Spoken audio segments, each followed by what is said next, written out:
நம்ம அண்ணா ஒருத்தர் ஒரு சின்ன கணபதி கோயில் கட்டியிருக்கிறாரு. எவ்வளோ அருமையாக கட்டியிருக்கிறாரு பாருங்கள். இது பொங்கல் வச்ச இடம். டிசைன் சூப்பராக இருக்குது. இங்கே ஒரு பெஸ்ட்டு என்னென்னா, ஒரு 4 சைஸுக்கு ஒரு செம்பருத்தி ஒரே இடத்துல வச்சுருக்கிறாரு. அதுதான் இங்கே உள்ள பெஸ்ட்டு. இது ஒரு கலரு.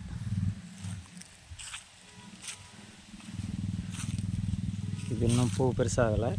இது ஒரு கலரு. இது நம்ம ரெகுலராக எப்பவும் பார்க்குற கலரு.